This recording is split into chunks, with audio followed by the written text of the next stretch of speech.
Hi friends, എൻ്റെ ഒരു പുതിയ വീഡിയോയിലേക്ക് എല്ലാവർക്കും സ്വാഗതം. എല്ലാവർക്കും അറിയായിരിക്കും, ഞങ്ങളിപ്പോൾ ക്വാറൻറ്റൈനിലാണ്. അതുകൊണ്ട് ഒരു ഈസി ആൻഡ് ഹെൽത്തി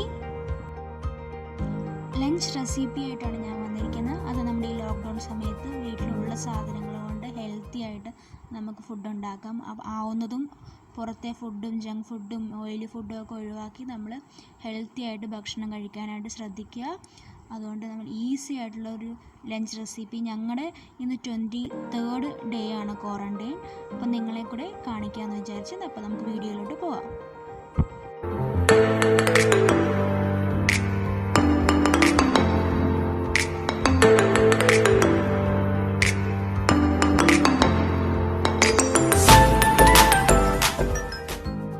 എൻ്റെ വീഡിയോ ഇന്ന് ആദ്യമായിട്ട് കാണുന്നവരുണ്ടെങ്കിൽ പ്ലീസ് സബ്സ്ക്രൈബ് ചെയ്യുക. അതുപോലെ തന്നെ അടുത്തുള്ള ബെല്ലൈക്കൺ എനേബിൾ ചെയ്യുകയാണെങ്കിൽ ഞാൻ അടുത്ത ദിവസം വീഡിയോ ഇടുമ്പോഴേ നിങ്ങൾക്ക് കാണാവുന്നതാണ്. ആദ്യം തന്നെ ഞാനിവിടെ ഒരു പാവയ്ക്ക മെഴുക്ക് പുരട്ടിയാണ് ഉണ്ടാക്കുന്നത്. അതെങ്ങനെയാണ് ഉണ്ടാക്കുന്നതെന്ന് നോക്കാം. ആദ്യം തന്നെ ഇവിടെ ഒരു സവാള, ഒരു തക്കാളി, പിന്നെ കറിവേപ്പില അരിഞ്ഞ് വെച്ചിട്ടുണ്ട്. പിന്നെ അടുത്തായിട്ട് പാവയ്ക്ക ചെറുതായി അരിഞ്ഞെടുത്തിട്ടുണ്ട്. ഇത്രയാണ് എടുത്തിട്ടുള്ളത്. അടുത്തതായി ഒരു കടായി എടുക്കുക, ഗ്യാസ് ഓണാക്കുക, കടായി ഒന്ന് ചൂടാവുന്നത് വരെ വെയിറ്റ് ചെയ്യുക. അതിനുശേഷം നമ്മുടെ കടായി ഒന്ന് ചൂടായതിനു ശേഷം നമുക്ക് കടുക് വറുക്കാൻ ആവശ്യത്തിനായ വെളിച്ചെണ്ണ ഒഴിക്കുക. വെളിച്ചെണ്ണ ഒന്ന് ചൂടായി വരുമ്പോഴത്തേക്കും നമ്മൾ 1 ടേബിൾ സ്പൂൺ കടുക് ആഡ് ചെയ്യുക. കടുക് ഒന്ന് പൊട്ടിത്തുടങ്ങുമ്പോഴത്തേക്കും നമ്മൾ ആദ്യം അരിഞ്ഞു വെച്ചിരുന്ന സവാളയും പിന്നെ കറിവേപ്പിലയും കൂടെ ആഡ് ചെയ്ത് ഒന്ന് വഴറ്റിയെടുക്കുക.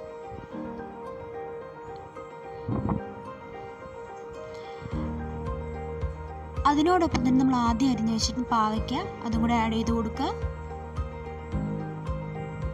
അത് നല്ലോണം മിക്സ് ചെയ്യുക.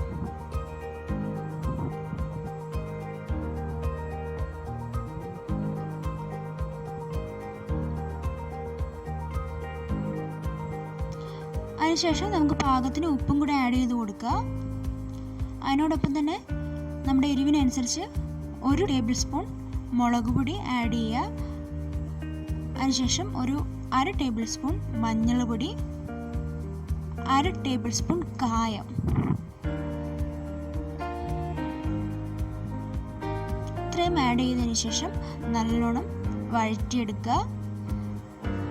അതിനോടൊപ്പം തന്നെ നമ്മൾ ആദ്യം തക്കാളി അരിഞ്ഞു വെച്ചായിരുന്നു, ആ തക്കാളിയും കൂടെ ആഡ് ചെയ്ത് കൊടുക്കാവുന്നതാണ്.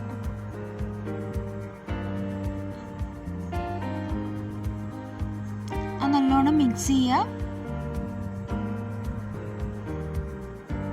അതിനുശേഷം അടച്ചു വെച്ച് വേവിക്കുക. ഗ്യാസ് സിമ്മിലിടുക. അതേസമയം നമ്മൾ ചോറിന് അരി കഴുകി വെച്ചായിരുന്നു, വെള്ളവും വെച്ചായിരുന്നു. വെള്ളം ഒന്ന് ചൂടായി വരുമ്പോഴത്തേക്കും നമ്മൾ അരി ആഡ് ചെയ്ത് കൊടുക്കുന്നുണ്ട്. നമ്മുടെ പാവയ്ക്ക കൂട്ടാൻ വെന്ത് വന്നിട്ടുണ്ട്. നിങ്ങൾക്ക് കയ്പ്പ് ഇഷ്ടമില്ലാത്തവരുണ്ടെങ്കിൽ വേണമെന്നുണ്ടെങ്കിൽ ഒരു 1/2 ടേബിൾ സ്പൂൺ പഞ്ചസാര ആഡ് ചെയ്യാം. ഇല്ലാന്നുണ്ടെങ്കിൽ ഇങ്ങനെ തന്നെ കഴിക്കാം. നമ്മൾ കയ്പ്പ് കഴിക്കുന്നത് നല്ലതാണ് നമ്മുടെ ആരോഗ്യത്തിന്. അതുകൊണ്ട് ഇങ്ങനെ തന്നെ കഴിക്കാൻ ശ്രദ്ധിക്കുക. വെന്തോ എന്ന് ചെക്ക് ചെയ്തതിന് ശേഷം നമ്മുടെ ഉപ്പും എരിവും എല്ലാം ഉണ്ടോ എന്ന് ചെക്ക് ചെയ്തതിന് ശേഷം നമുക്ക് ഗ്യാസ് ഓഫ് ചെയ്യാവുന്നതാണ്.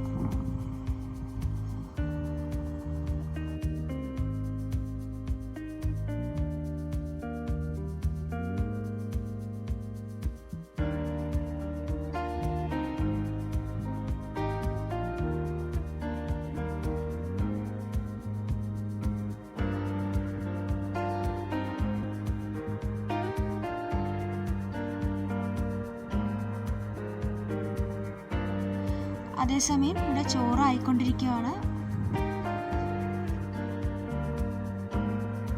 അതിനുശേഷം അടുത്തതായിട്ട് നമുക്കൊരു തേങ്ങാ ചട്നി ഉണ്ടാക്കാം, വറുത്തരച്ച തേങ്ങാ ചട്നി. അതിനെടുത്തിരിക്കുന്നത് ഇവിടെ ഒരു 1/2 മുറി തേങ്ങയുടെ ഹാഫാണ് എടുത്തിട്ടുള്ളത്, ചെറുതായി അരിഞ്ഞെടുത്തിട്ടുണ്ട്. പിന്നെ അതിനുശേഷം ഒരു ചെറിയ കഷ്ണം ഇഞ്ചി, പിന്നെ 5 ചെറുള്ളി, 4 വറ്റൽമുളക്, പിന്നെ കറിവേപ്പില, ഇത്രയുമാണ് എടുത്തിട്ടുള്ളത്. അതിനുശേഷം ഞാൻ മറ്റൊരു പാൻ വെച്ചിട്ടുണ്ട്.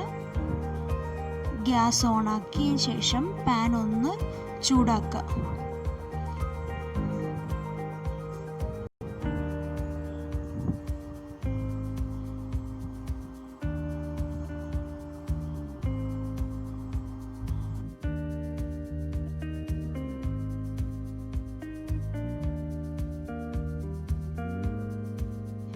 പാൻ ചൂടായി വരുമ്പോഴത്തേക്കും നമ്മൾ അരിഞ്ഞു വെച്ചതെല്ലാം ആഡ് ചെയ്ത് കൊടുത്ത് ഒന്ന് ലൈറ്റായിട്ടൊന്ന് വറുത്തെടുക്കുക. നമ്മൾ ഈ സമയം ഗ്യാസ് സിമ്മിലിടുക.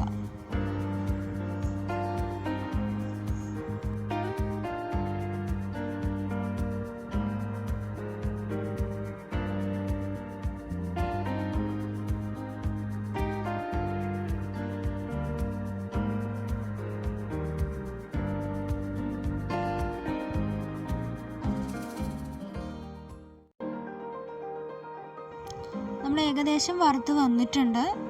ഇനിയിപ്പോൾ അടുത്തായിട്ട് നമുക്ക് ഗ്യാസ് ഓഫ് ചെയ്യാം. ഗ്യാസ് ഓഫ് ചെയ്തതിന് ശേഷം കുറച്ച് നേരം തണുക്കാനായിട്ട് വയ്ക്കാം.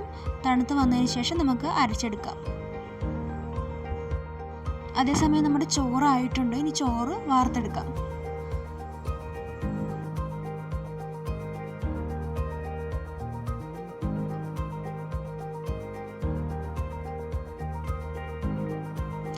നമ്മുടെ ചമ്മന്തിക്ക് വറുത്ത് വെച്ചത് തണുത്തിട്ടുണ്ട്. അതിനുശേഷം അത് മിക്സിയുടെ ജാറിലോട്ട് ചേഞ്ച് ചെയ്തതിന് ശേഷം നമുക്ക് ആവശ്യാനുസരണം വെള്ളവും ഉപ്പും ആഡ് ചെയ്ത് അരച്ചെടുക്കാം.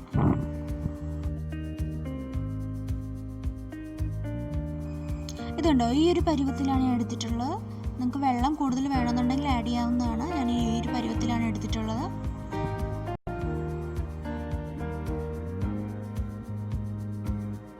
അടുത്തായിട്ട് ഞാനിവിടെ ഒരു സാലഡാണ് ഉണ്ടാക്കിയിരിക്കുന്നത്. പ്രത്യേകിച്ചൊന്നുമില്ല, ഒരു സവാളയും ഒരു തക്കാളിയും പിന്നെ 3 പച്ചമുളകും കുറച്ച് നാരങ്ങാനീരും, ഇത്രയാണ് എടുത്തിരിക്കുന്നത്. സവാളയും തക്കാളിയും ചെറുതായിട്ട് അരിഞ്ഞതിന് ശേഷം നമ്മുടെ ഉപ്പും പച്ചമുളകും നാരങ്ങാനീരും ഇട്ട് നല്ലോണം ഞെരടി എടുത്തിരിക്കുകയാണ്.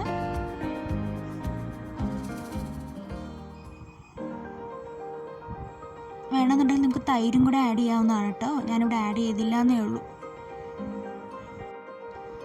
അടുത്തായിട്ട് പപ്പടവും കൂടി വറുത്തെടുത്തിട്ടുണ്ട്.